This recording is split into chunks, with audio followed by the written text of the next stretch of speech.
Tuscaloosa, Alabama should be a lot of fun tonight because the highest-scoring Ole Miss Rebels are in town, and the Alabama players, coaches, and faithful have made this one personal because of Ole Miss's come-from-behind upset a year ago in Oxford. Welcome to the SEC on ESPN. A crucial early season SEC West collision in front of 102,000 in Bryant-Denny Stadium. You know about Ole Miss's high-scoring offense, 149 points in the first two games, but Kirk, the focus right now is on the Alabama offense and a change that they're going to make at quarterback, a big opportunity for a sophomore. Yeah, and this Alabama offense, these first couple of weeks, it's kind of been stuck in third gear, and they've made a decision to go to Cooper Bateman. It's been somewhat of a surprise this week. I think a lot of people insinuated that we would see Jake Coker, but Cooper Bateman will get to start. I think the biggest thing, Chris, is he brings mobility. It also adds a different dimension to the playbook for Lane Kiffin. If you think back over the years with Lane Kiffin on his offense, he loves to get his quarterback out on the edge, try to create some opportunities with play action, and that's what he'll look to do. So 18, Bateman does get to start. A big disappointment for Jake Coker, of course. It was beaten out at Florida State by Jameis Winston, beaten out by Blake Sims a year ago, but started the first two games. If they had to pinpoint a reason for the change, because Coker has looked pretty good through first two games, what would it be? I think really it comes down to third down conversions and wanting a better opportunity. You know, last year Blake Sims gave them that opportunity because not just his execution, but also his mobility. And I think that's what they're hoping to see with Bateman. Now we'll see how it goes. And, you know, it's not as if Coker may not get a chance. I think Lane Kiffin and Nick Saban both are just waiting for one of these quarterbacks to take control. And the first 2 weeks, that didn't happen with Coker. So they're going to give Bateman a chance and see if it happens tonight, as I said, with the youngster. Ole Miss won the toss and deferred. So Alabama and Cooper Bateman will get the football first. We'll detail Chad Kelly and his story, the transfer from Clemson and East Mississippi Junior College. Who'll get the call for Ole Miss. Nathan Noble to kick it off for Ole Miss. Ardarius Stewart and Kenyon Drake are deep. And here we go.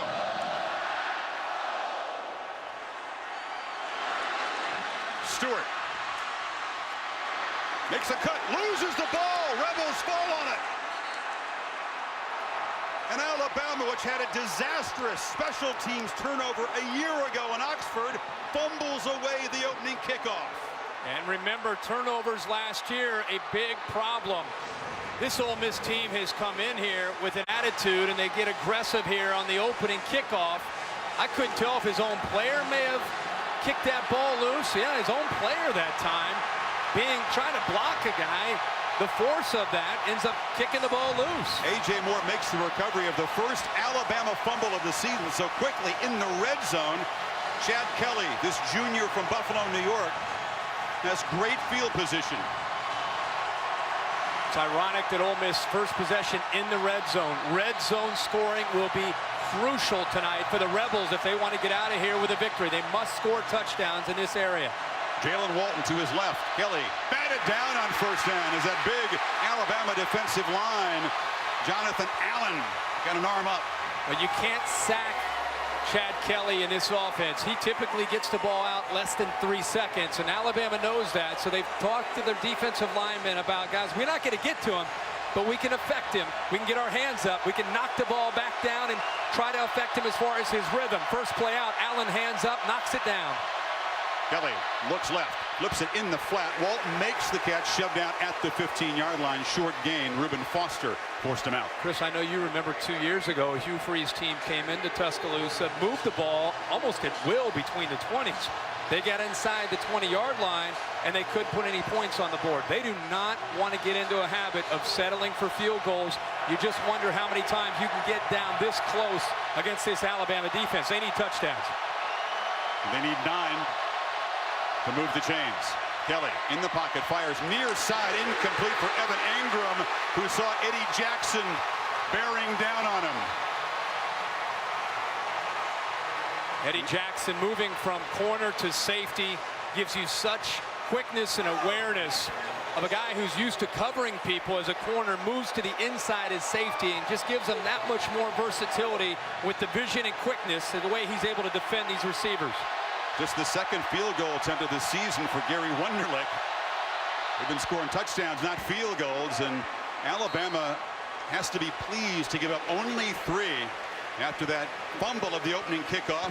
Freeze's offense goes 3 and out.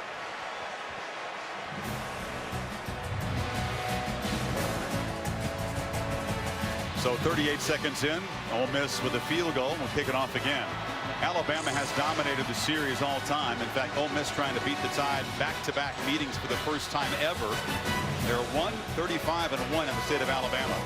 They are wearing a throwback look tonight. That's what they wore back in '88, which is the one win in this place for the Rebels. Billy Brewer got Bill Curry's team, and they wore the powder blue helmets. They've been mostly tucked away for the last 20 years. Only the second time they've worn them in the last couple of decades. Noble's kick. This time goes to Drake, who'll take a knee. Heather Cox on the sidelines. Hey, Chris, Cooper Bateman didn't find out he'd be starting until the 11th hour. Yet when he came out for warm-ups tonight, he was as relaxed as ever, loose, joking with teammates. And remember, we saw him 2 weeks ago in Dallas when he wasn't starting. He had the exact same demeanor tonight. Also remember, this is a guy playing with a chip on his shoulder. He's from Utah, not a traditional football powerhouse, and he admits he has that chip. And to be Alabama's quarterback out of Utah has been a driving force to him. And Chris, that chip wants to silence those critics tonight that wonder just how he got here and if he deserves to be here. Heather Bateman, as you know, has been the holder all of last season, but yearns to make a more meaningful contribution. Kirk, his heart's got to be beating about 150 beats. I know he's trying to be relaxed. Yeah, and with him in there because of the mobility, they're going to attack the perimeter of the Ole Miss defense, jet sweep, things like that. And Drake has it on the jet sweep.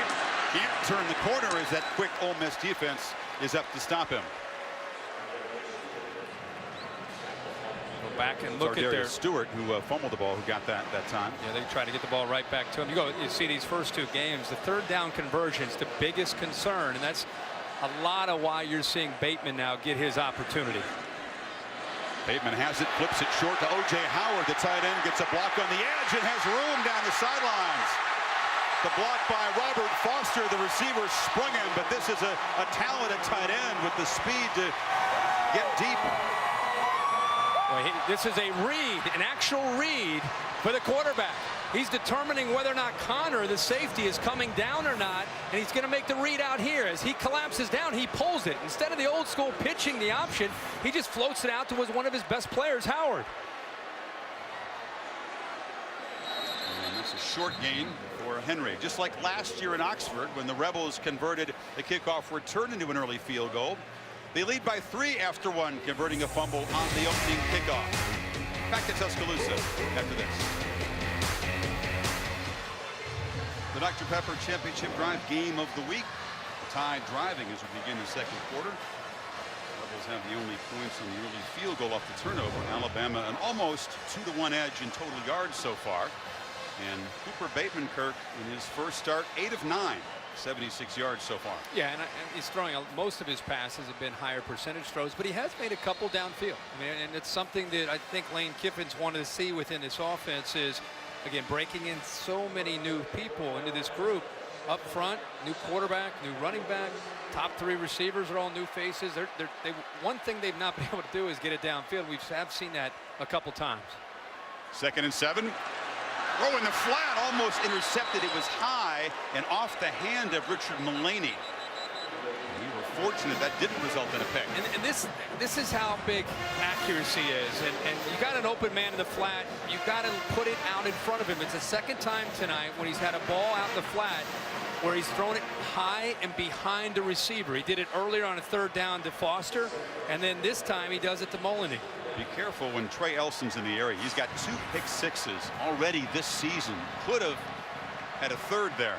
3rd and goal back at the 11. And it's Kenyon Drake in the ball game. Cooper Bateman trying to get him lined up. The play clock's at 4.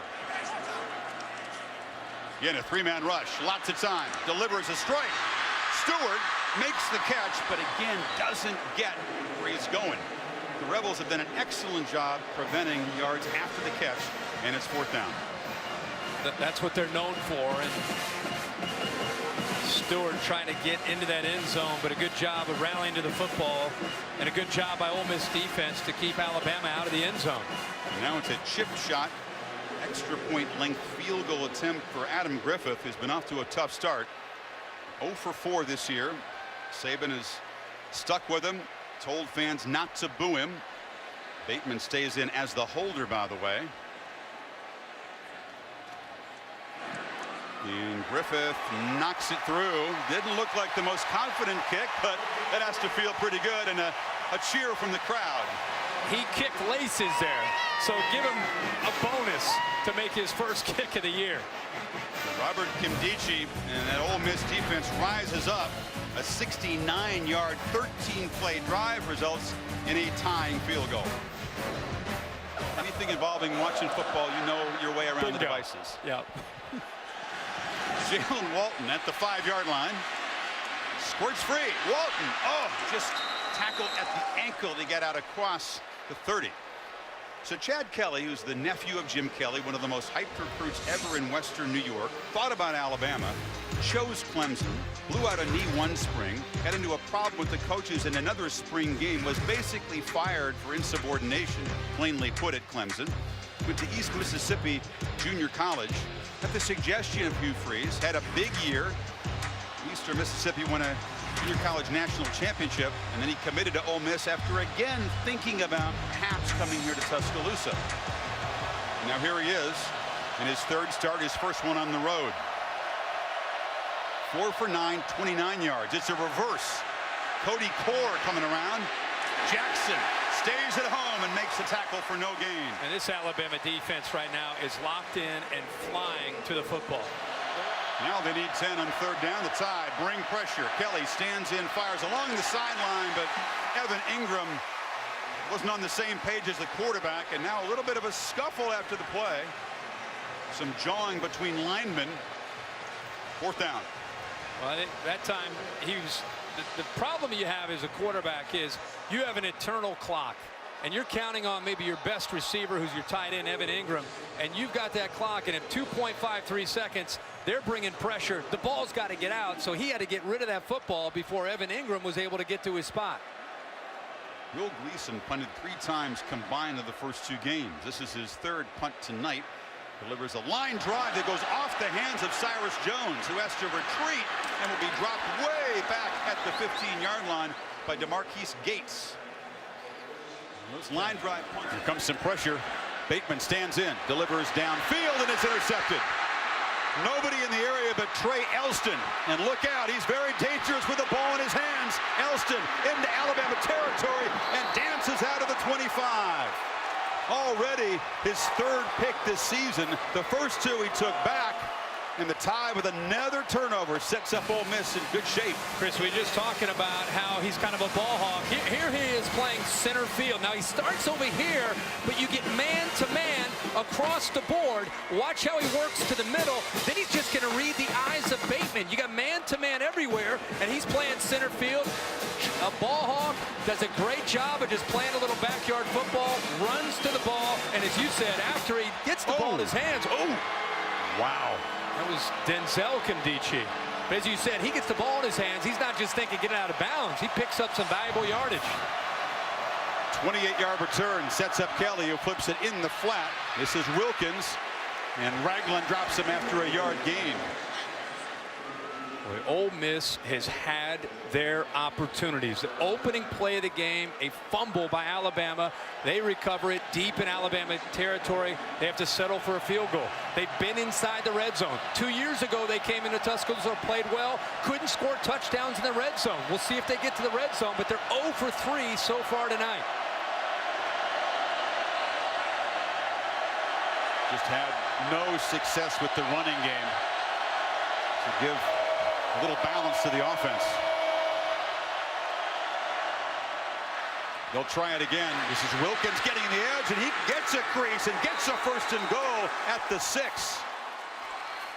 Well, this is the first time we've seen what was a real strength of theirs last year. We'll have to go quick here. The blocking on the perimeter on the right. Engram does a nice job of picking up his man. You also see the receiver working hard to the outside, Stringfellow. First and goal throw for Kelly. Stop short of the goal line. And Boijo got down to the 1, and the Rebels still attacking with tempo. Liggins, handoff on the edge and just waltzing into the end zone is Jordan Wilkins. So they showed power, but then got to the edge, and the Rebels take the lead, cashing in the interception. A lot of options down close. Yep. Backup tight end Zettergren right here just gets into the legs of Dylan Lee. And I think they're thinking with that jumbo look, they're coming into the interior. They're going to challenge the interior of the Alabama defense. They weren't thinking about the edge. Easy for them to get to the edge that time for the touchdown. So a 26-yard touchdown drive after the Trey Elston interception. All 10 Ole Miss points off turnovers tonight, and the Rebels take the lead in Tuscaloosa. Put your hands in the earth. Let me know you out there. Put your hands. I think it's the most interesting sideline dynamic in college football. Lane Kiffin and Nick Saban on the sidelines there. Kirk perhaps asking his offensive coordinator, what do we trust Bateman with? Where's the quarterback's head? What are we going to do to start moving the ball? Well, I mean, there's a lot of interesting dialogue, I'm sure, going on right now because, listen, Alabama has self-destructed to a certain degree with these mistakes and miscues, and it's why Ole Miss right now has 10 points on the board. It's why Saban says they lost in Oxford last year. They put that loss to Ole Miss on their own mistakes, and it's happening again tonight.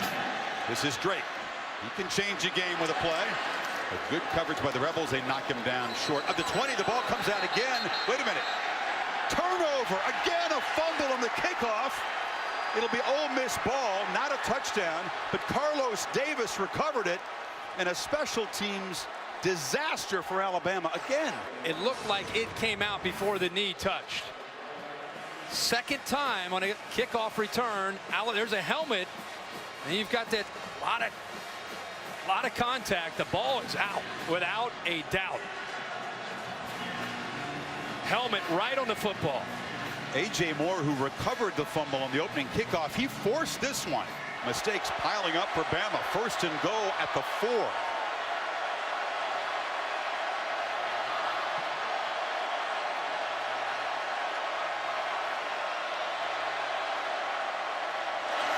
Kelly hands it off. Wilkins tries to squirt free, but gets about a half yard. Yeah, you're not going to score inside there. I mean, I don't know if that's just to set something up here on this next play. Hugh Freeze knows better than you and I that it's going to be tough sledding with his offensive line running right into the middle of that defense. 3 receivers to the left. Kelly with the keeper. Tries to get to the edge. Lowers the shoulder, goes airborne, and dives in for a touchdown.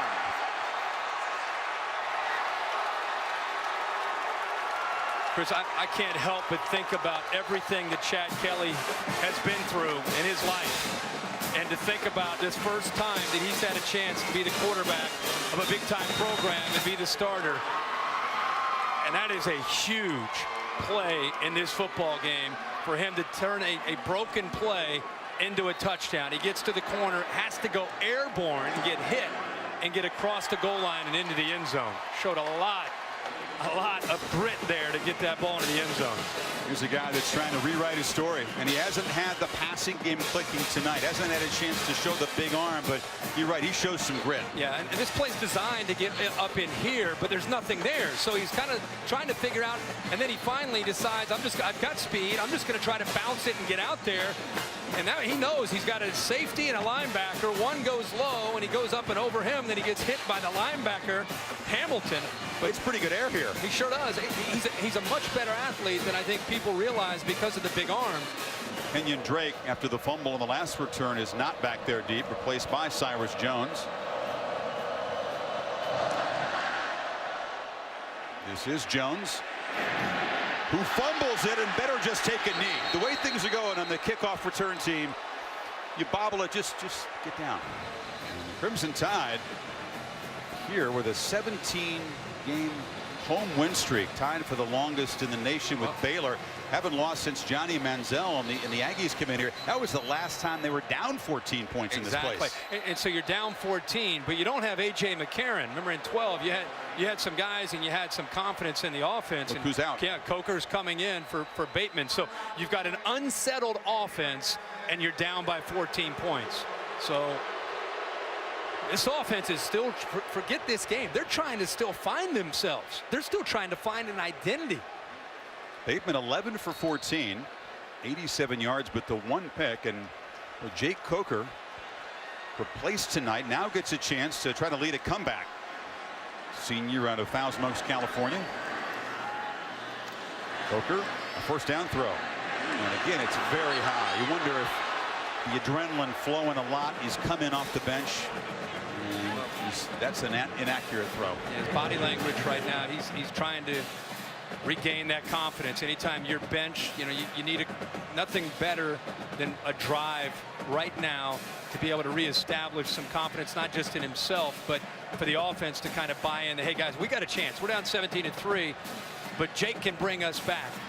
You need a couple plays to kind of reestablish that. 2nd and 10, they hand it to Henry. Hammers for about 5. So another third down coming up for Coker. And if you're Dave Womack, the approach changes. Before with Bateman, the mobility, you had to be a little bit concerned about the perimeter and what might be coming off play action. With Coker, he's going to be in the pocket.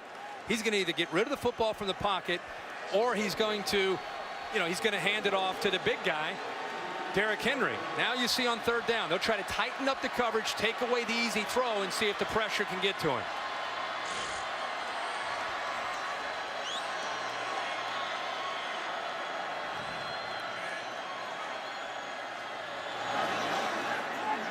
Coker delivers. First down strike. Across midfield, O.J. Howard. Well, this is a good job of getting rid of the football quickly because it's a tight throw. It's a soft cushion, but more comes off of his man and actually gets involved in the play, sitting in zone. And see how quick he had to throw that ball right now. If he waited just a little bit longer, it would have allowed more to come over and be involved in that play. But a good job by Coker, not only getting the ball in there, but getting it in there quickly and making a quick decision. Stewart is going to throw it, or wanted to anyway. In the end, is just going to be wrestled down for a loss. A physical tackle. They were ready for it in the secondary because he wanted to throw the football. Yeah, you could tell right away as soon as he had the football in his hands. But watch the discipline and the coverage downfield. Carlos Davis, 23, right there. There's nowhere to throw the football. That's who he wanted to get it to. And then the rest of the Ole Miss defense closing in on him. So it's about a 3 or 4 yard loss. Good job by Carlos Davis to back up corner. And that's what the fans got upset about with Christian Russell. It's a good judo move, take down there. So they lose 3. Henry back in the game. Face mask all fixed up. Coker, a screen to Henry. Has blockers. And gets ahead of steam and dives down inside the 25. It's another first down for Alabama. Well, if you're not going to have a lot of success running the football, it's the 2nd time on this drive we've seen them get the ball out to Derrick Henry on a screen. You can see how difficult he is to deal with when he's able to pick up momentum. I mean, he is just a big, powerful back that's not as effective when he has to redirect or the defense gets penetration. Got 15 yards on that one. Almost intercepted right over the middle into the hands of Denzel Kimdichie. Coker didn't spot him. I think he assumed that there was blitzes here from the Ole Miss linebackers. I think he felt pressure. He feels pressure right here and right here. What he doesn't see is this linebacker who does not come. So he feels that pressure and he just doesn't see Kimdichie. Boy, did he catch a break there. Kimdichie catches that football. It's 24-3. And 24-3 is a long way back. Yeah. The way Alabama has looked on offense tonight. Stewart in motion. Drake out of the backfield, but Coker throws left to Mullaney behind him. It'll be 3rd and long. Mike Hilton pressured from his rover position. Yeah, the crowd is frustrated, but that's exactly right. He got pressure right into his face. The blitz comes right here, And he's got to be able to, the best, it's easy to sit up here and say this, but we've seen him do this in the past, look through that blitz and make that throw and stand in there and take the hit. We saw him do that against Wisconsin. That time, I think it affected his accuracy. Minus Foster. Do the Tide have another 3rd and long conversion? They are 3 for 3 on this drive on 3rd down. They need 10. Right away, Coker has to sidestep, pressure, chased, stays alive, weaving, and gets a 1st down and goal. That might be the run of his life. Not known as a runner, but it was an escape, Kirk, and then a kind of a methodical run. I thought Cooper Bateman was the athlete, right? This guy does a great job of just trying to, at this point, I think he aborts. He's just going to give up on a play, just try to pick up as many yards as he can, and just kind of keeps maneuvering and working his way through, cutting back, and next thing you know, he's got a 1st down. 15 yards and a 1st and goal. Now a throw, incomplete in the flat, looking for Howard. I don't think he knew that he was capable of doing that. So the Tide have 1 timeout left, 1:10 before the break, and really need to cut into this lead. Ole Miss is going to get the ball to start the half. If you look back at the 2nd half of last year's game, Ole Miss a 20-3 edge. So far it's 17-3 in this half. As you see those cards go up, that's the new wrinkle for Kiffin. They're signaling the plays with cards.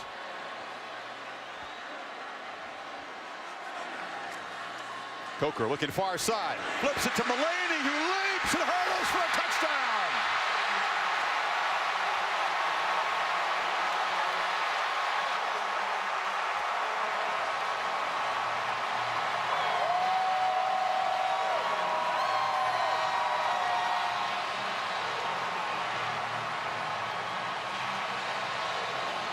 So we've seen some things. Coker running for 15 yards, and then Mullaney hurdling a tackler for the Tide's first touchdown. Pretty impressive.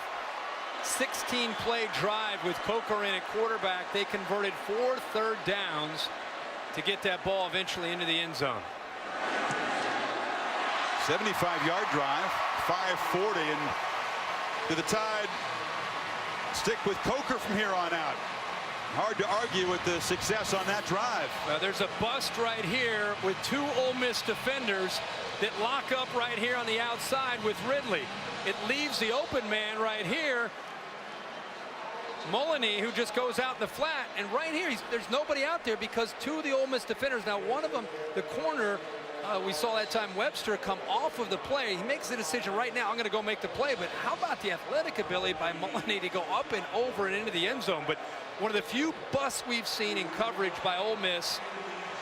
2 guys taking 1 receiver. They both stuck on Calvin Ridley, and it left Mullaney all alone for that touchdown. Here's one right up over Kadarius Webster, his first touchdown of the season.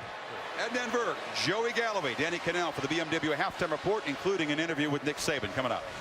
Coach, you decided to switch things up at the quarterback position, starting Bateman, bringing Coker in. How would you assess play at the quarterback position? Well, I think the way I would assess it is we have 3 turnovers and they have 17 points off of turnovers. I said that's the problem. Really ain't about. It's not really about the quarterback. Quarterback's created 1 turnover. I thought Cooper played fine except for the interception, and you know Jake engineered a good drive there. So we just got to play better with more consistency, and we can't give them great field position with turnovers. Coach, thanks for your time. All right, thank you. And a 17-10 halftime lead for the visiting Ole Miss Rebels. Important early season collision in the SEC West. Rebels get the football to begin the 3rd quarter. So let's focus on what Hugh Freeze can do. He's so good at probing and making adjustments. What can he get Chad Kelly to get comfortable with? Because it's not the start that Kelly expected or hoped for here. No, what Alabama is doing is they're taking away the big play by playing 2 safeties deep. And when you play 2 safeties deep, Hugh Freeze wants to run the football.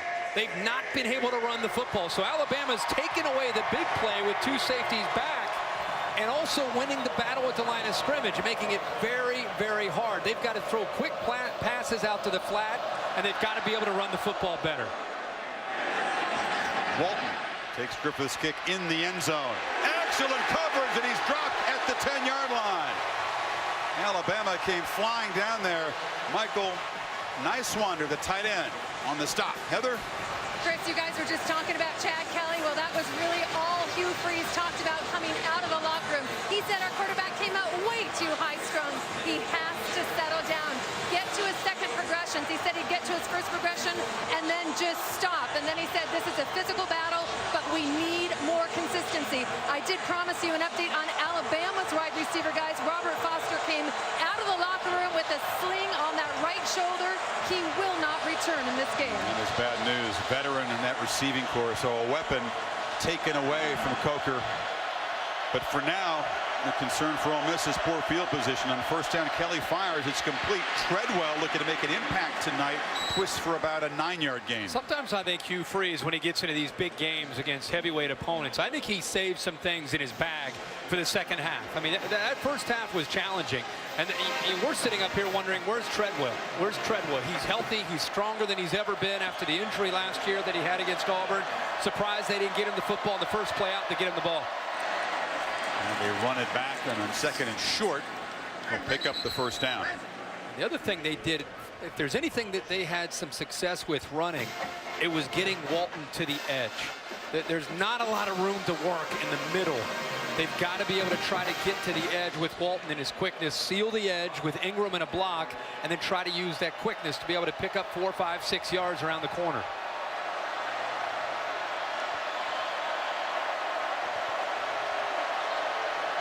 Kelly averaging just 6 yards on his 6 completions in the first half. Hand it off inside again. They're going to have very little success. I think it's going to be tough for any opponent to run inside on Alabama. It is, but when you defend Ole Miss, the big cat and mouse game is when Hugh Freeze is evaluating what defenses do. It's, are they playing with 2 high safeties or a 1 high safety look? Here are your safeties right here. Let's take a look at what Chad Kelly is looking into. You got 2 guys, 1 here and 1 here. Eddie Jackson 4 and Gino Matias Smith. When they stay back like this, you either have to throw quick passes or you got to run the football. Engram motions to the backfield. Stays in as a blocker as Kelly fires near side, and Cody Core makes a catch near the 35. It'll be close to a first down. Marlon Humphrey tackled him. It is a first down for the Rebels. He does a good job of getting where he needs to go, and then he comes back, works himself back to the football. And the reason that's important is Humphrey has great quickness, even as a freshman out of Hoover, out of Alabama. If you don't work back to the ball, he can easily get a hand on that football and knock it away. Well, no short yardage gimmage package for the Rebels at the moment. Walton to the right of Kelly. You need about a foot. This is where you hate these offenses where you can't get under center. It's almost 6, 8 inches. Pick up the first down. High snap. Kelly has to collect it. Makes a desperation heave into traffic. Treadwell off his hands and into the hands of Adebayo. A crazy carry and a touchdown for the Rebels. Oh my goodness. Kelly just threw it up. Treadwell had a play on it, and Adebayo was just there in the perfect position. 66 yards. One of those wacky plays, and at the end of the year, you're going to look back at. Remember when Auburn played Georgia and the ball bounced off a player and off of a helmet? It had that kind of feel to it. That play didn't have a chance. Shocked at Kelly, and he threw that football. That's what it takes to get an explosive play. Yeah, that's against the 2 safety look. That's all it takes. You know, bobble the snap, throw it up to a prayer, go off a receiver's hand, bounce it off of the safety. Look at this. Look at the awareness. You know, looks like they're going to run the football. Here comes Rueben Foster. He just heaves it into the air, and he's counting on his guy Treadwell to go up and make a play. Now Treadwell goes up, but this ball bounces off the defender Fitzpatrick's helmet, 29. Goes right off of his helmet, right into the air. And Adebayo says, I will take that football and take it to the house. What else could go wrong for Nick Saban? The 3 turnovers, a helmet off a football off of a helmet. I guess when you have a guy like Laquan Treadwell, you can do that. Just throw her up. Let's see if the Tide can cleanly handle this kickoff. It's Drake. He'll just take a knee. So the Tide at the 25, again down by 14. Play action for Coker, who delivers a strike. Ridley in space. The talented true freshman out near midfield, and the Tide trying to answer quickly. So So there's their second explosive play of the night, 23 yards. Yeah, and he's really settling in right now. You talked about it, just to go back, Kelly. As soon as he throws this touchdown pass, he kind of shrugs and he starts to run down to celebrate. Then he goes to the sideline, points to himself, and who's waiting for him over here on the sideline to talk to him about what just happened? Head coach. A little bit of a smile. Again, he's trying to keep him in a zone. He wants him. Just heard Heather's report that he was a little bit crazy in the first half. He wants him in a zone. So he's right over there, right into his face, trying to talk to him. Drake has yet to make a real big impact on this game and is knocked down by Denzel Kimbiche.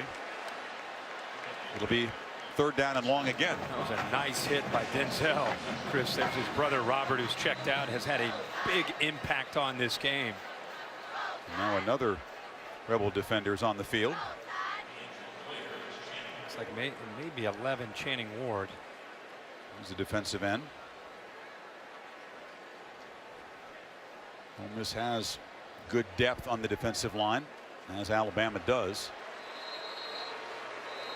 This injury will give the defense a little time to rest before the 3rd and 9 play. So now you have to be aware of Coker, the scrambler. If you're Ole Miss's defense, they've gotten caught twice on 3rd down scrambles. Well, I think you do have to have a little bit more awareness that it's a potential. I don't think you're still fearful that that's their MO, that's what they want to do. But on 3rd down, you take everything away. You might want to incorporate a spy, which they were doing earlier for Cooper Bateman.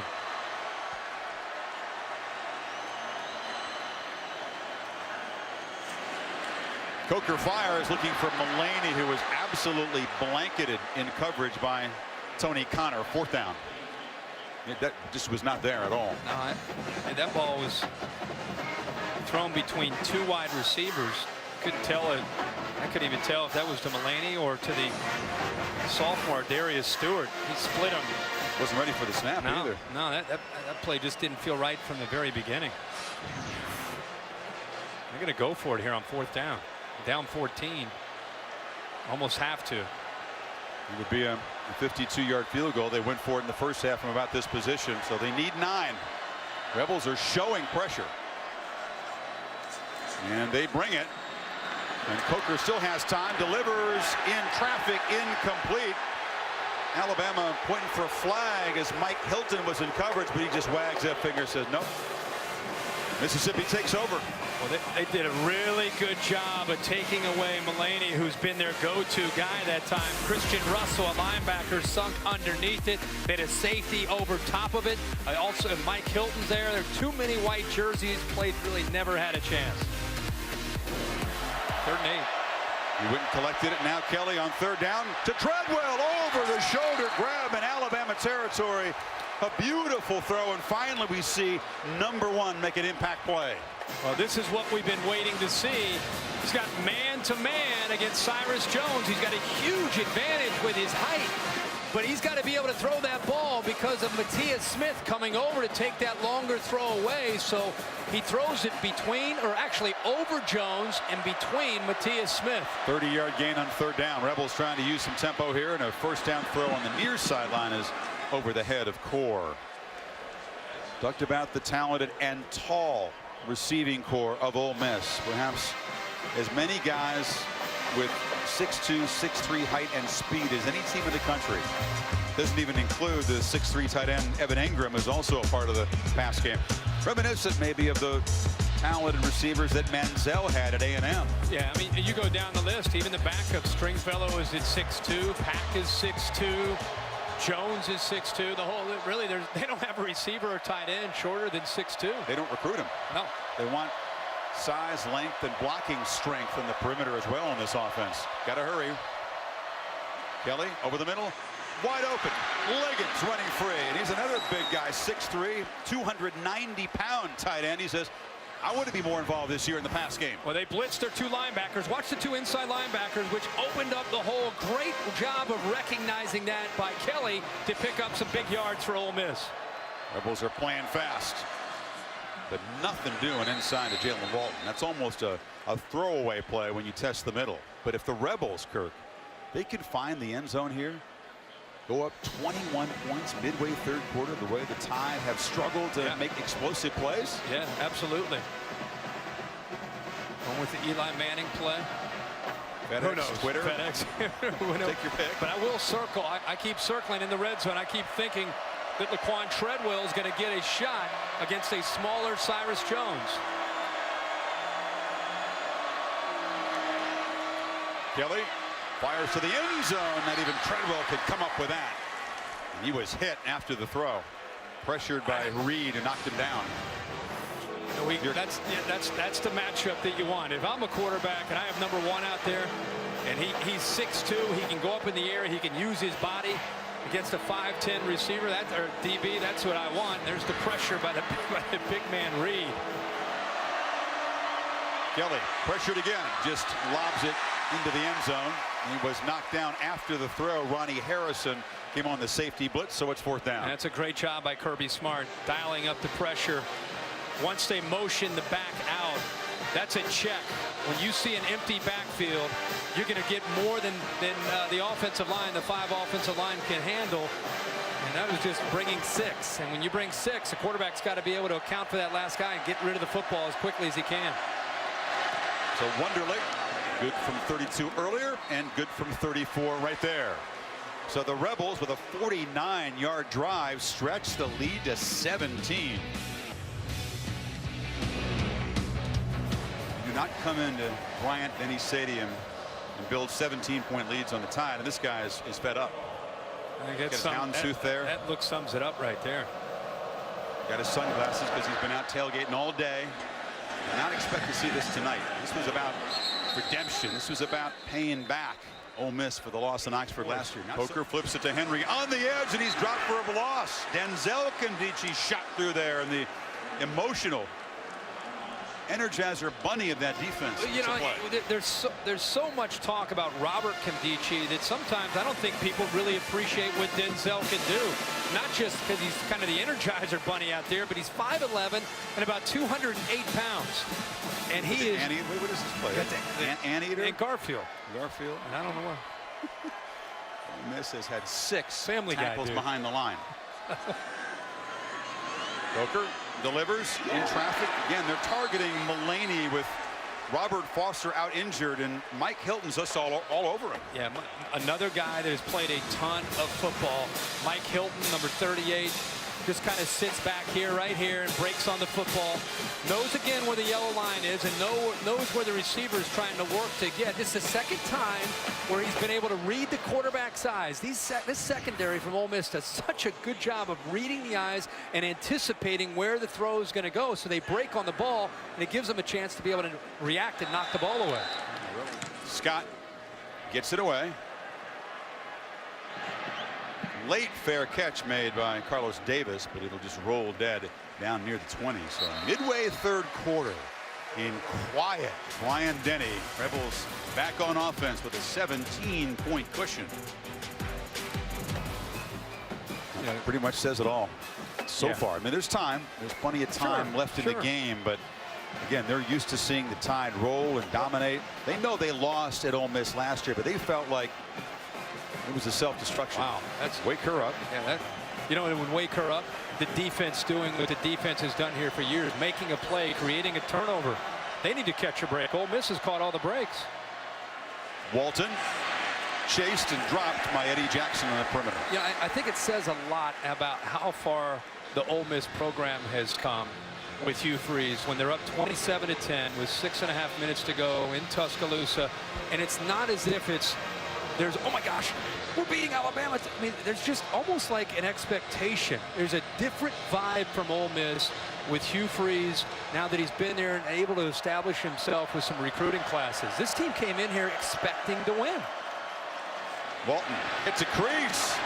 Almost busted a huge run. Rueben Foster dragged him down, but the Rebels moved the chains, and here comes perhaps more tempo. And we talked about getting outside. How do you run on this? You get outside. Look at the blocks on the perimeter there. Nice job there by the receiver, number 88, Core, and also the tight end, Evan Engram. But you're getting out to the outside. What happens now, the safeties have to pay attention to that, and that can open up the play-action passing game, which is really what they want to do in their offense. You made an excellent point. You were in Oxford on Thursday, and there was an expectation that Ole Miss would come in and do this. Completion on the far side and breaking free is Core. Finally shoved out by Eddie Jackson, but another explosive play, and the Rebels are threatening to bust this wide open. Well, this is just a quick read and great awareness by Chad Kelly. This is just aborting the play. Corner's trying to disguise it, but he comes late. And when he comes, watch Chad Kelly feel it, see it, get the ball out. As soon as he gets it out, the reason that's important is it gives the receiver a chance to make the safety miss him. And that's exactly what Cody Core does. He gets the ball, shakes the safety there, Matthias Smith, and now he picks up another 25 or 30 yards. Nice play, Chad Kelly. And second down, Kelly fires near side. Treadwell spins free. You'd hope that the officials would not rule incomplete. You want to sort of err on the side of not ruling it incomplete because there could be a recovery and a return. Right here, it looks like he may fumble, but the strength of Kelly actually allows him to get through on the, with the throw. It allows him to be able to get through with his follow-through and get the ball out of his hand. And that's why they didn't stop it. But how about the arm strength on the very next play to come back from the left hash and throw it all the way to the bottom of the numbers to Laquan Treadwell, an area that was emphasized this week to us with Hugh Freeze because of the arm of Chad Kelly. They really now attack not just downfield in this offense, but also horizontally, sideline to sideline. And they fire near side behind Core, incomplete. Marlon Humphrey defending, so it's fourth down. And here comes the field goal team. Well, this Alabama defense doing everything they can to stay in this football game. It's the first time we've seen Hugh Freeze get somewhat animated and frustrated with his quarterback. Everything else has kind of been pacifying and just trying to keep him in the right spot. That time he was clearly made some mistakes on that drive, at the end of that drive. Wonderlic, who remains perfect in his career inside of 50 yards. He's 10 for 10. So the Rebels drive 41 yards and add 3 more points to a lead that has now reached 20 in Bryant-Denny Stadium. I think the SEC office should send out a memo that anybody playing LSU should not challenge Leonard Fournette the rest of the year. Why would you? Drake at the 3. Gets the edge briefly, dances inside and fights, still fighting across the 30-yard line. Here's Henry, stiff arm on the edge. Derrick Henry rumbling free in the secondary. A big gain down inside the 25. Well, it is great to see him have a chance to be able to run. Denzel Kimdichie, watch him a little bit slow to get to the outside, and he picks up a stiff arm right there. He just throws Kimdichie, and now he's into the open field. And again, when he's running downhill, he can pick up a lot of yards and bounce off defenders. Got 30 that time. Coker delivers it to him, and Henry just drops the ball. It's difficult. You try to figure out, you're down 20. How are we going to find things that make the quarterbacks comfortable? Foster's not in there. Henry's an obvious weapon, but not necessarily the big play guy. No, and you also wonder with the heat and humidity here tonight, and some of the Ole Miss players have been cramping after a long run like that, how much he was just gassed and wasn't able to make that play. He's out, and Drake is in the game. Rebels crowd the line, bring pressure, but it's a completion to Stewart, who's knocked down inside the 15, right near the first down marker. A late blitz from Ole Miss, and it left a soft coverage. See how soft that is? Great recognition, way to find the matchup that you want by Coker. He saw the blitz, felt it, and then just got rid of the football quickly to give his receiver a chance. They give it to him. He bounces it and has a first and goal at the 5.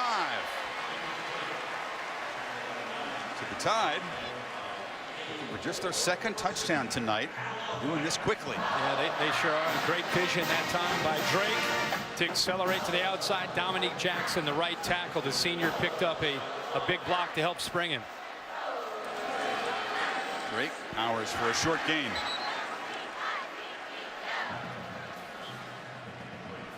You make a good point about the humid conditions here, and keep an eye on both defenses. That Ole Miss defense has been out there a lot more than Alabama's defense has been. Tide have run 64 plays.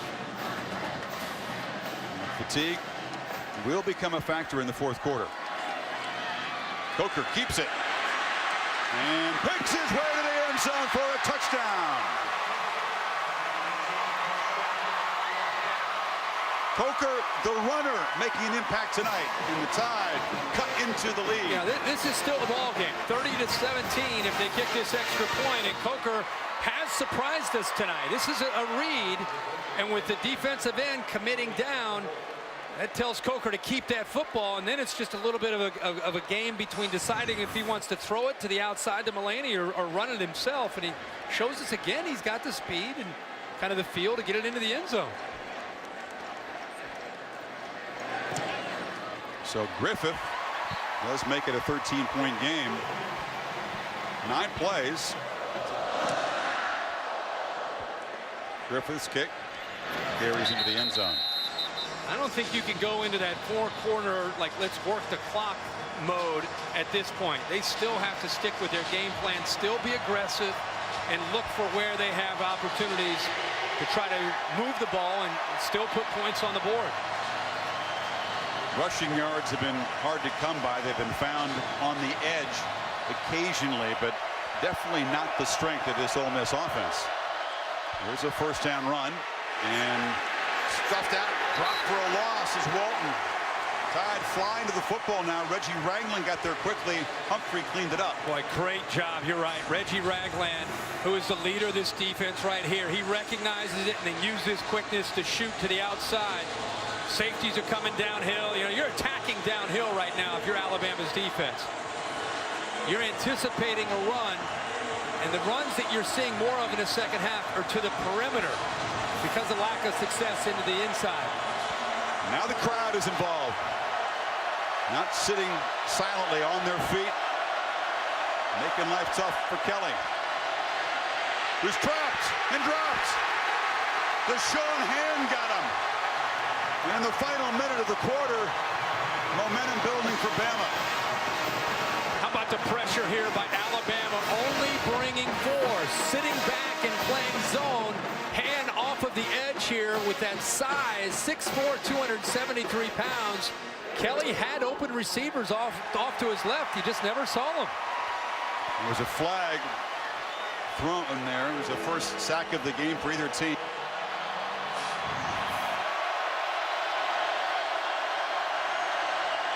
Tide bring pressure again. Kelly slammed for a loss.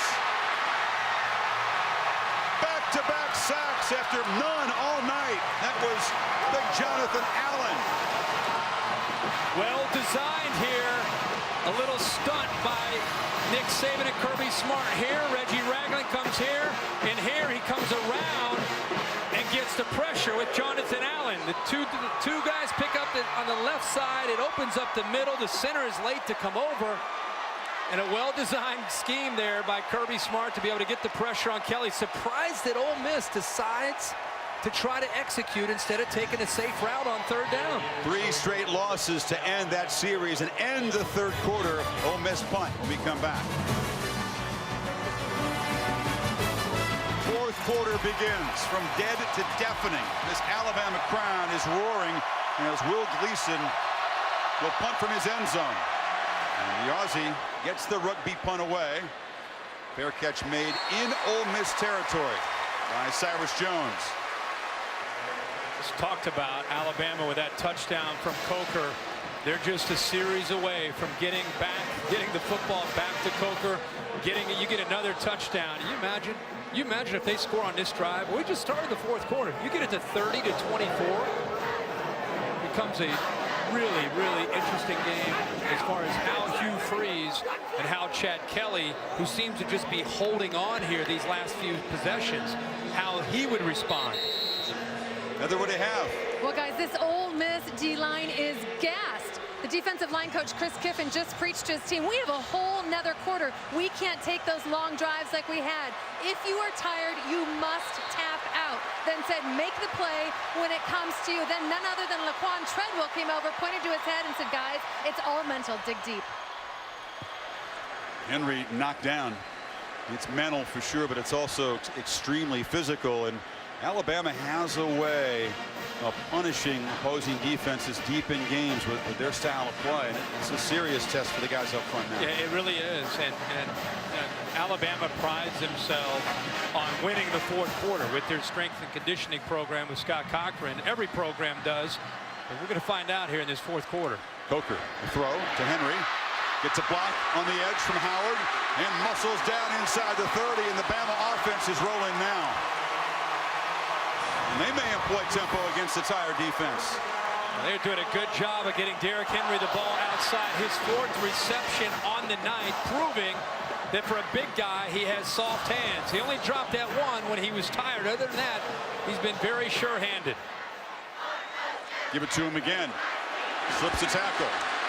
Still powers forward down inside the 20, and they are beginning to land some body blows. We're starting to see, for the first time, there is a confidence right now from Alabama's offense. And I think it has everything to do with what Heather just reported on, the fatigue of the Ole Miss D-line, hands on their hips, and Alabama right now, they're clapping their hands. They feel it. I think they sense the same thing that we're seeing right now. They're starting to control the line of scrimmage.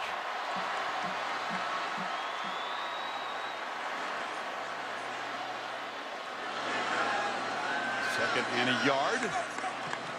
Henry again. Hammers forward. Bounces off tacklers. And dives down for a first down near the 10. Now that's what we wanted to see, is C.J. Johnson at the middle linebacker spot, number 10. He's got a chance right there to make a play, and he bounces off of Derrick Henry. He's got to secure that tackle, and he missed it.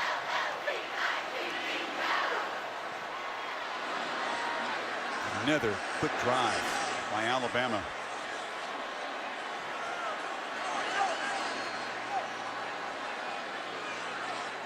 Mulaney in motion. Coker looks that way, fires a slant, a low throw, and a completion for a gain of just 2 yards to Calvin Ridley.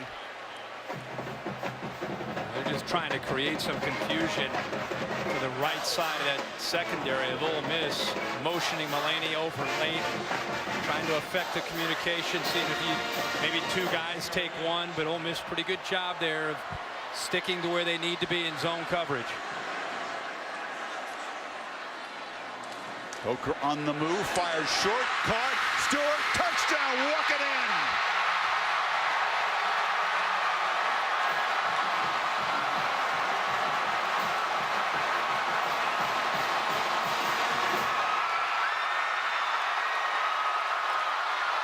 Two quick strikes by Bama, and it's a one-score game.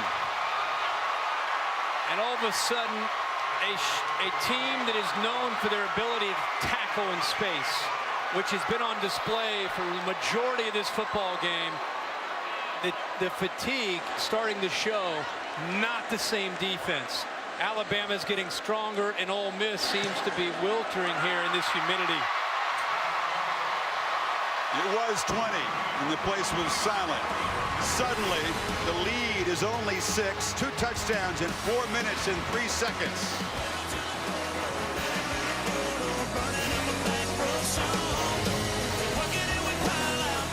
Bryant Denny is rocking. Everybody on their feet, the pom-poms making noise now, and all of a sudden, all the pressure in here is on this Ole Miss offense. Jalen Walton back to receive the kick from Griffin at the goal line. Knocked down short of the 20.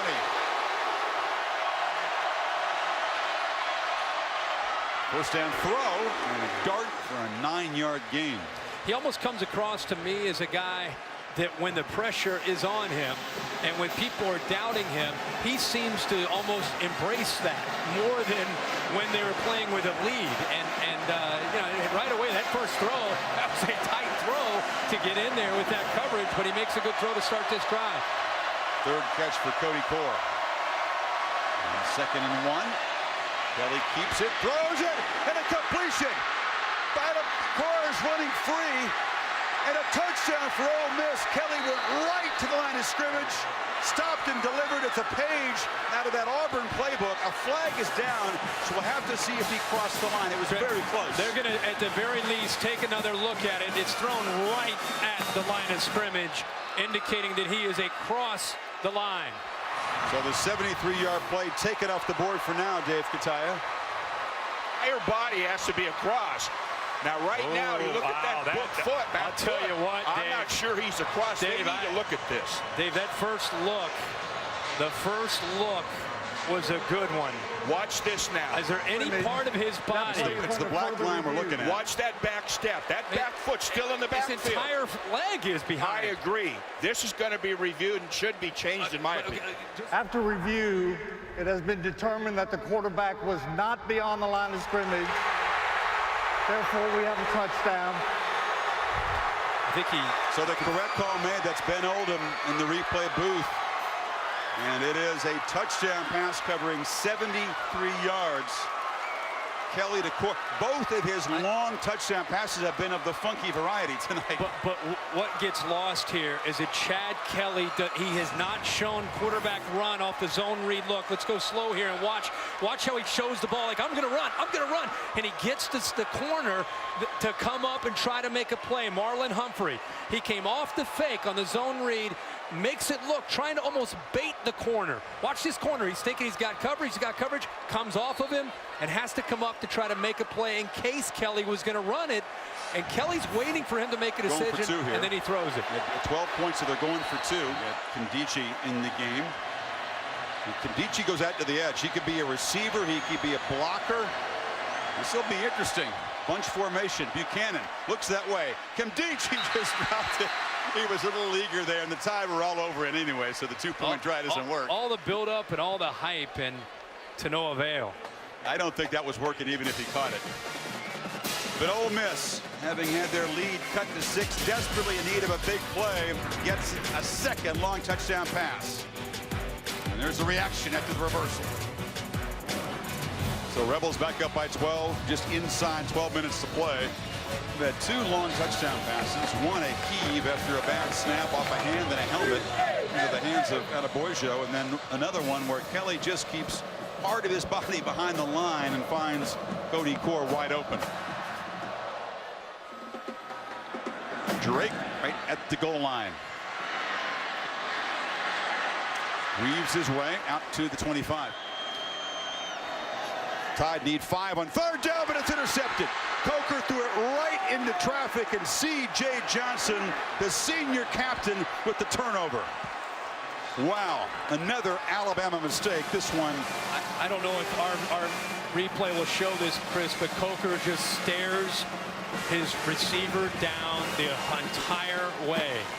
Watch him as he looks for the big tight end. You know you're going to go to him anyway, but when you stare him down, it makes it very easy for C.J. Johnson. He just sank into coverage, read the eyes of the quarterback, and got between the quarterback and his go-to receiver, O.J. Howard. It's one that Coker would love to have back. Johnson, who had a 70-yard return after an interception last week against Fresno State, with his 2nd pick of the season. Captain. Former defensive end, they've shifted to middle linebacker. Alabama -4 in turnovers now. And this is Wilkins. Nice first down gain. What a night up and down for Jake Coker. Yeah, this is one, again, the eyes. You know, you see quarterbacks trying, especially in the NFL on Sundays, using their eyes to manipulate coverage. They'll move a linebacker. They'll move a safety with their head, with their eyes. Still in college football. Here's a guy that's a senior. Hasn't played a ton of football, but in a crucial 3rd down late in the game, boy, he dialed up O.J. Howard the entire time, looking right at him, and it just led C.J. Johnson right into his passing lane. Made it pretty easy to just get over there and get his hands up and make the play. Each Tide quarterbacks had an interception, and they've had 2 fumbled kickoffs. They fake it to Wilkins. Kelly throws for the end zone. Treadwell, jump ball, touchdown. He beat Cyrus Jones, and that might be the kill shot for the Remember Rebels. how we talked about he's saving some things? There's no doubt. He did this last year. Hugh Freeze gets into these big games. He kind of feels things out like it's a boxing match in the first couple rounds. Look at the hands. Just takes it away from Cyrus Jones. They do this in practice. We watched them on Thursday in Oxford. I mean, I love to see big, strong receivers that are able to just go up and use their hands to take a football away from a defensive back. And Treadwell, after suffering that grisly injury, the broken ankle and leg against Auburn, you feel good that he's having a night tonight. Welcome back. This is a rarity, folks. Alabama fans making their way to the exits, not because their team's winning in a blowout. And all of a sudden, a couple plays, and it's 43-24. Bama scored 2 touchdowns in about 4 minutes. Ole Miss has scored 2 in 1:43. Last year, but it is great to see a guy that is such a leader and a guy that they look to in these kind of games. 5 receptions, 80 yards, and Hugh Freeze just kind of hiding him in the first half and then pulling him out to play some ball in the second half for some big plays. Drake, the first down handoff. And Heather, you know very well what Treadwell means to his teammates, not just as a player, but as a teammate. Well, and it's amazing to hear the coaches say that they think that Treadwell is actually a better player. And Treadwell said that having to learn to walk and run again on that surgically repaired leg actually taught him a lot. Taught him how to pay closer attention to his footwork at the line of scrimmage and the crispness of his running routes. And he said he used to work hard, but sometimes it was sweat for the sake of sweating, if you know what I mean. But now it's not just working hard, it's working for a purpose. And it's so nice to see a happy ending with a player like this that's worked so hard to come back from such a devastating injury. He's a 230-pounder. Now he's 7% body fat. Says he thinks he's 3 times better. I don't know if that's possible. Yeah. Coker fires, sidelines. Leaping catch made by Stewart. He's across midfield. If you're Stewart and the rest of these Alabama receivers, you know that obviously you've got to throw the football and you got to hope that Jake Coker has time to make plays, and you're not giving up on it. I mean, again, you're trying to get points on the board and quickly as possible and get the football back after the defense can maybe come up with a stop. Coker steps up, thinks about running. He does go forward for 5 yards before DJ Jones stops him inside of 9 minutes. You know, little things, if you're Ole Miss, it's about leverage on the football, trying to make sure these receivers and running backs and even the quarterback there with Coker can't work to get to the sideline. Little things like that help keep the clock moving.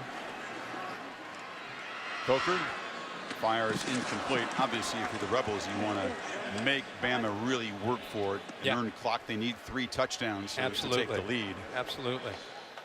And obviously Bama's the other way. Not only the quick strike, but they're doing everything they can to, whether it's pick up, they're in 1-minute mode. They're picking up first downs. They're trying to get out of bounds. They're anything they can do to try to preserve as much time as they can.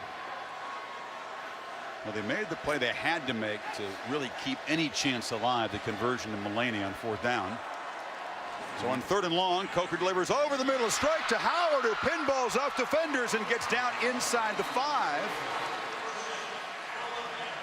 So the Tide keeping hope alive, looking for a quick score. And great anticipation that time from Coker to get the ball to Howard. We thought we'd see more of Howard, but when they need a play, that time he comes up with a great catch. Henry keeps it and cuts it back for a touchdown. So Alabama with 6:36 to play will go for 2 to try to cut the lead. 75-yard drive only took him 3:26. Yeah, and again, you score this, you get it a 2-pointer. That's going to be the big thing, is getting the 2-point conversion. And then you get it to 11, and now you're another touchdown, 2-point conversion, and field goal away. At least it gives you hope. You so know, you're saying there's chance for the folks who can listen on the radio who already left the ballpark. Yeah, okay. Absolutely. I mean, you're gonna have to have a few bounces that are gonna be bouncing around for the home team, maybe. But they need to hit. To have a chance, you need to hit this.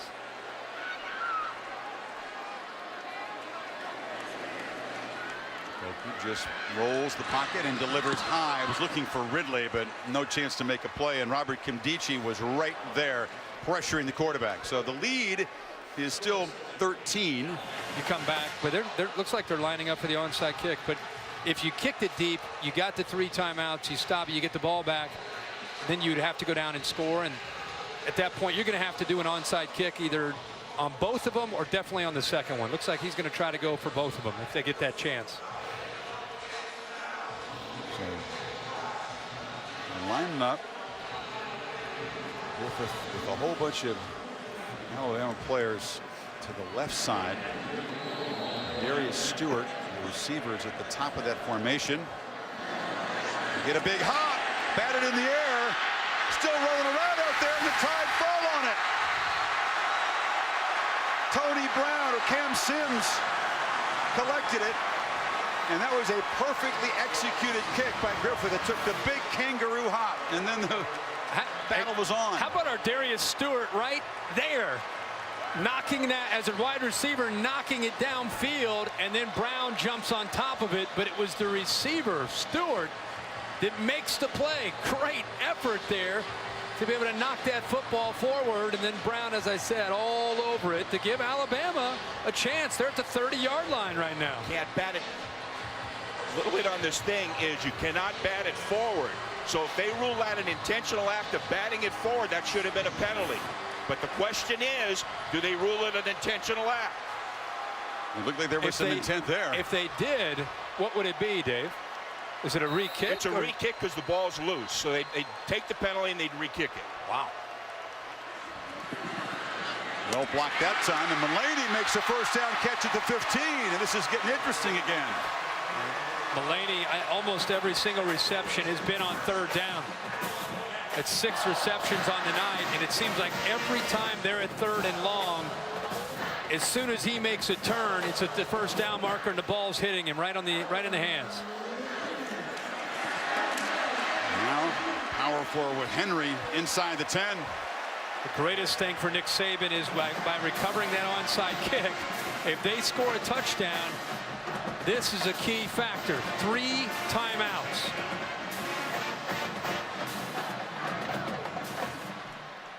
Henry again. Down to the 2. You've got to love that Alabama twice tonight has almost felt like they're out of the game. Their fans have left. Some of them have left. Some people are thinking they're probably turning the channel. This game's over. But this Alabama football team just keeps fighting. Feed Henry again on 1st and goal. Why not? Rebels are ready. Falls forward for a 1-yard gain.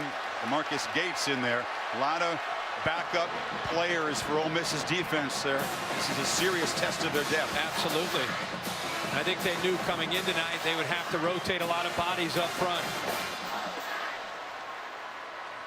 Coker this time rolls out, fires in the air, touchdown Mulaney again. 1-score game. How about the throw by Jake Coker here? that is a gutsy throw by a guy that was benched as he came into tonight's game. Very calm. A little defiance maybe in his reaction, you think? A little bit. I think Mulaney is starting to become the go-to receiver for the Crimson Tide offense. 7 catches, 2 of them for touchdowns. Griffith, who had that perfect onside kick, makes it a 6-point game with 4:33 to play, and the Tide, as you pointed out, still with all 3 timeouts left. It all was started because of an outstanding onside kick by Griffith, the tap there by our Darius Stewart, the recovery by Tony Brown. And I don't know if he necessarily tried to intentionally knock it forward. He may have been trying to knock it up. He definitely tried to get his hand on it, but it happened to bounce forward. Mulaney. Great throw. Just a great throw on the run by Coker. Look at this. Just the back and forth runs here, Kirk. I mean, it was 2 touchdowns in about 4 minutes by Bama. Ole Miss scored 2 in less than 2 minutes. The Tide have now scored 2 in 2:03.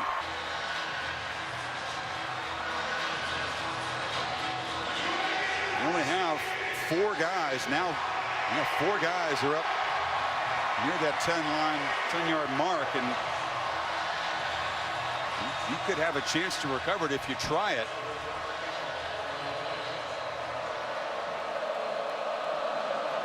Griffith will boot it away. A short kick, and again a fair catch made. There was room to run, but Zedrick Woods makes the fair catch, and so Ole Miss now just trying to hold on after having a huge lead at suddenly only 6.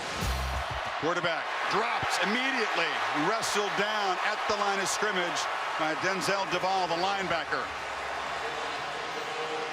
Saban will say the timeouts for now. Yeah, absolutely. Denzel Duvall on the outside. A read there you'd like to probably have back and give that football to Jalen Walton. This Alabama defense pinning their ears and attacking the line of scrimmage, anticipating run. Kelly still has it, fires far side.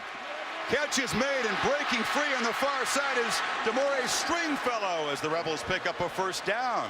They trust the quarterback, and he delivers a long throw. A long throw. And again, the difference in this offense with Kelly is the arm strength. I mean, he's throwing that from the left hash to the boundary, and then Stringfellow there shakes a defender to pick up a first down. Remember, he went out of bounds, but until you get under 2 minutes, once the official starts to play, then the clock starts. The game clock will start. 22-yard game with that arm strength on display. And now the Rebels in what looks like a pass formation with a bunch of receivers. They throw it in traffic again. Stringfellow with the catch in a very short gain. Clock at 3:18. Look at Hugh Freeze up at the top there. You just see him up to the right in red, arms crossed. Bama spends his timeout. First. You gotta love it.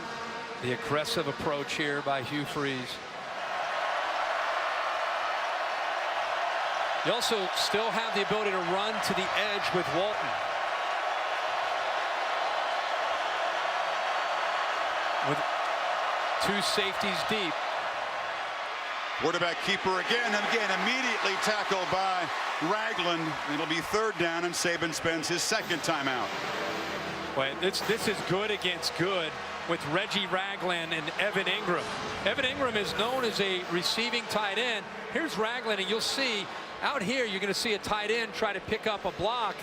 Watch for the size of the. I mean, Ragland is a big linebacker at 252 pounds, and Ingram's coming out there at about 230, and he doesn't use power to get by him. He uses quickness. Out in space, he just is able to get around him and close in on the ball carrier.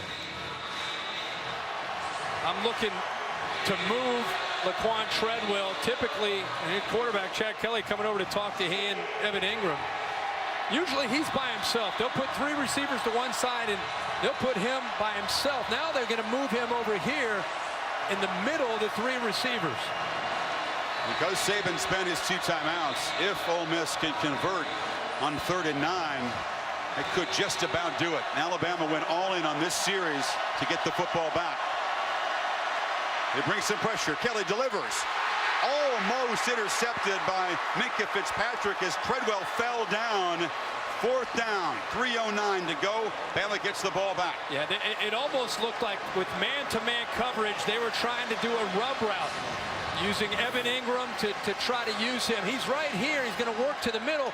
But Evan Engram, actually, with his route, I think tries to get in the way of the defender who's coming over. And you see they almost got too close, and that's why eventually Treadwell went down to the ground. But Bama's going to get the ball back. Kind of rubbed his fellow receiver on that one. So Gleason rolls to his left, boots it away. Cyrus Jones is driven back inside the 10 and knocked down right there.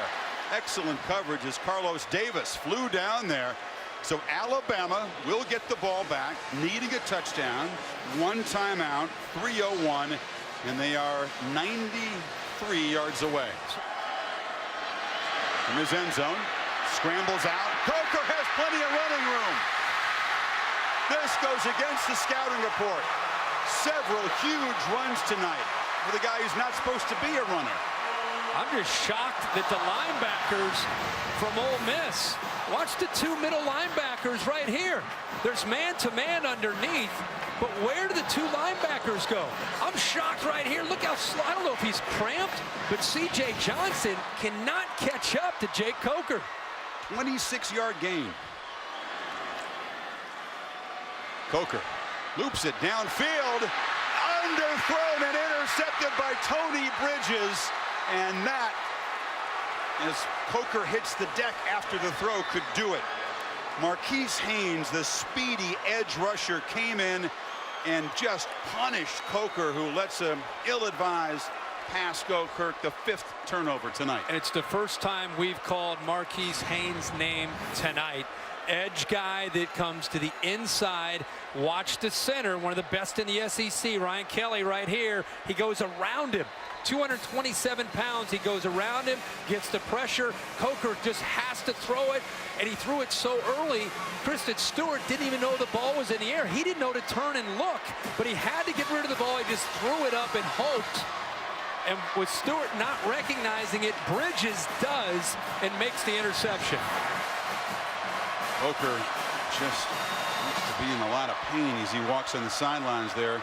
Rebels 2:36 to bleed out the clock and hold on for this upset. Timed with 1 timeout left. Kelly keeps it, gets the edge, gets a first down, gets across the 45, and a flag comes out where he was tackled. That was a horse collar, I think. Looked like Cyrus Jones may have grabbed his jersey.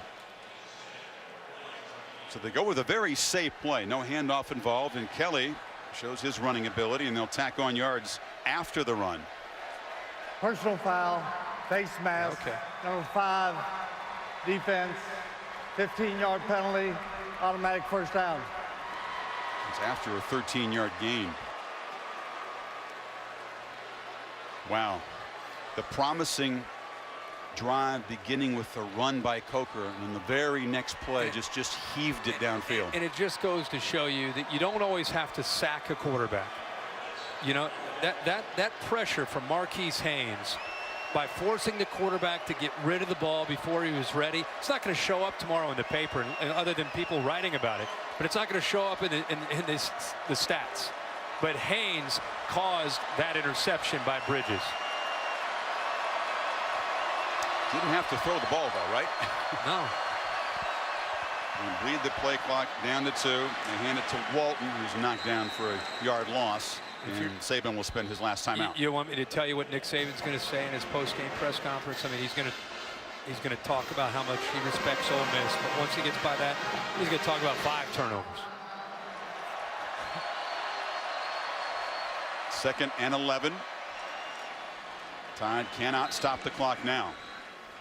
Never has a Nick Saban Alabama team been -5 in turnover margin in a game until tonight. Yeah, you start to look at Ole Miss as we start to move through in this middle of September and beyond. If Hugh Freeze's team can kind of keep their focus week to week, you start to look down their schedule. There's a pretty good chance they're sitting at 7-0 as they get ready for Texas A&M. Well, they got Vanderbilt at home next week. It's an ESPNU game. Their next road game is in the Swamp October 3rd. Then the non-conference breather back-to-back, actually, New Mexico State. Then they visit Memphis, which is Walton again, squirts free, dives forward down near the 30. If that's a first down, that will be the last nail for Ole Miss.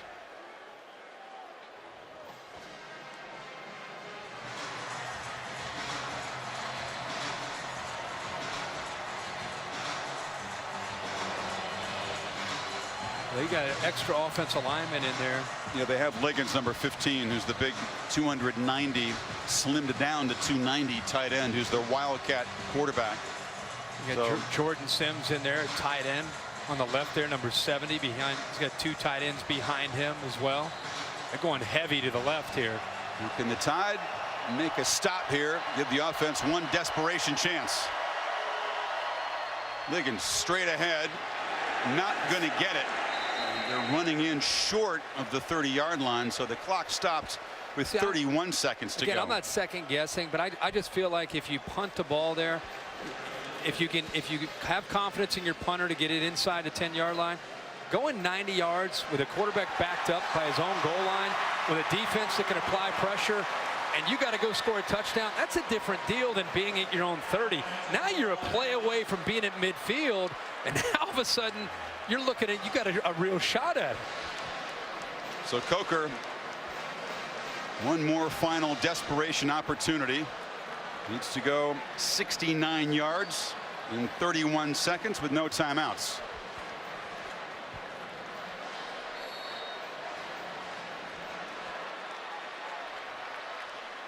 Rebels will rush 3. Coker fires near side to Howard. They pick up. No, now they really incomplete. He did not have possession. Would have only gained about 6 yards. They used 6 seconds. Yeah, and what Coker is going to face right now is an Ole Miss defense that's going to rush 3 because they feel like they have guys that can still get pressure on the quarterback. Rushing 3, they're dropping 3 defenders deep. Then you got 5 guys underneath. One philosophy would be try to make a throw long enough to get up and spike it so you could reach the end zone with a Hail Mary. Coker delivers a low throw. It's incomplete. Down to 20 seconds. That's the one you need right there. I mean, that's exactly what I was just saying. You're at the 30. You hit a crossing route for 18 to 20 yards. Now you're right around midfield. Now at midfield with 20 seconds left. Again, now you've got a chance to get down to about the 35-yard line, 30-yard line. And now it's not necessarily a Hail Mary. Now you can actually execute a play. We have seen BYU beat Nebraska this year in the last play, Hail Mary. Coker delivers over the middle, and that's dropped. Just took his eye off the ball. First time we've seen Mulaney make a mistake tonight. Marquise Gates had dropped into coverage. He was right in front of him, so now it's 4th and 10 with just 16 seconds. He peeked, took a look at the safety. Gates was about to hit him right as he was going to catch the ball. And Hugh Freeze's offense, which scored 76 and 73 in the first 2 games. First time an FBS team had ever scored that many in the first 2. Comes in here and has put 43 on the board against Saban's defense.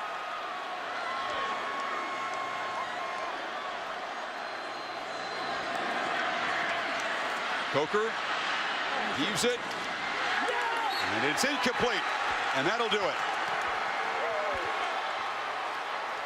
Webster and Moore converged on the coverage, and the Ole Miss Rebels are going to beat Bama in back-to-back years, and for the first time in Tuscaloosa since 1988. The greatest word for any offensive coach or head coach on the road: victory.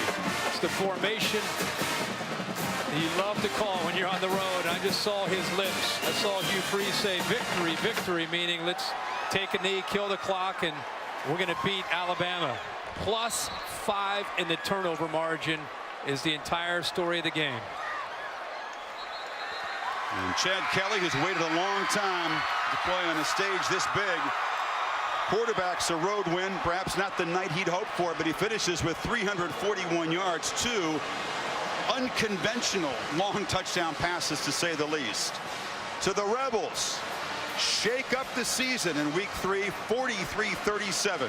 Here's Heather Cox with Hugh Freeze. Chris, thank you so much, Coach. It's hard to believe it's been 27 years since Ole Miss has won in Tuscaloosa. What did it take from your team tonight? You know, just being who we are, really. We've man, God has been so good to us, and you know, I love our coaches, I love our kids, our administration. We believe in one another, and my message right before the game was, you don't have to be something that you're not this time. Let's just go out there and handle the emotions and play. And I never would have guessed it had been 43-37. I didn't think it'd be that high scoring, but man, we're just blessed and honored to represent our university, and glory to God. Coach, describe what it was like for you standing on the sidelines. Alabama gets the ball back with about 30 seconds left and a chance to actually maybe win this game. How excruciating was that final drive for you? I dream about those calls right there. That kick the field goal, the game's over. Get a yard, the game's over. And we got neither, you know. I was scared to try the field goal, a block, and I just thought that was the best call. And then we used a lot of the clock. and then our defense was able to just play prevent there and get us out of here. You talked so much yesterday and said that this was really the first time that you felt like you were coming into Tuscaloosa with enough talent to beat this team. Where did that belief come from? Well, we've recruited well, and you know, we've built a program hopefully that is now relevant in the SEC, and you know, we came into a hostile environment. I don't know that I've ever, you know, it's some loud places, but tonight was extremely loud. And we handled it fairly well. It was a good test for us, and just, you know, I believe in what we do and how we do it. It showed out there, Coach. Congratulations. Go enjoy it with your team. Thanks, Heather. Chris, back up to you. It does begin with recruiting, and there's plenty of talent there, and this was, I think, Freeze felt potential milestone for the program. Kelly and the Rebels come to Tuscaloosa, build a big lead, and then hold on for an upset of Alabama. Let's go back to the studio.